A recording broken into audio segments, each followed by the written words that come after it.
DC ಕಚೇರಿಯ gate ಮುರಿದು ಒಳಗೆ ನುಗ್ಗಿದ ಜೆಡಿಎಸ್ ಕಾರ್ಯಕರ್ತರು ಅನುಮತಿ ಇಲ್ಲದೆ ಒಳಗೆ ಬಿಡುವುದಿಲ್ಲ ಅಂತ ಪೊಲೀಸ್ ಸಿಬ್ಬಂದಿ.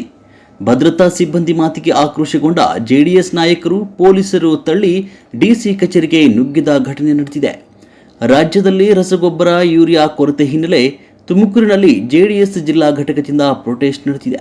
ಪ್ರತಿಭಟನೆಯಲ್ಲಿ ಸರ್ಕಾರದ ವಿರುದ್ಧ ಘೋಷಣೆ ಕೂಗಿ ಆಕ್ರೋಶ ಹೊರಹಾಕಿದ್ದಾರೆ.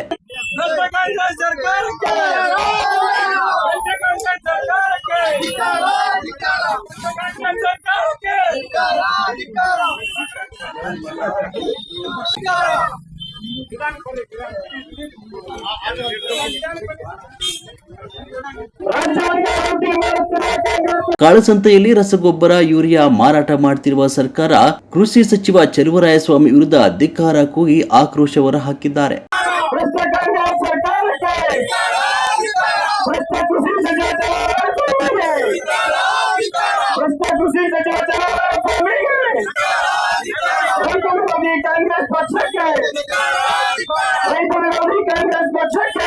ಪ್ರತಿಭಟನೆಯಲ್ಲಿ ಜೆಡಿಎಸ್ ಜಿಲ್ಲಾಧ್ಯಕ್ಷ ಅಂಜಿನಪ್ಪ ತಿಪಟೂರ್, ಶಾಂತಕುಮಾರ್, ಜೆಡಿಎಸ್ನ ಹಲವು ಮಾಜಿ ಪಾಲಿಕೆ ಸದಸ್ಯರು ಭಾಗಿಯಾಗಿದ್ದರು.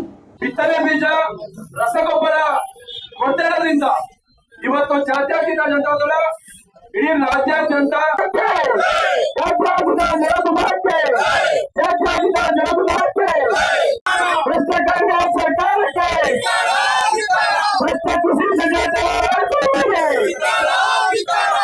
ಕೃಷಿ ಸಚಿವ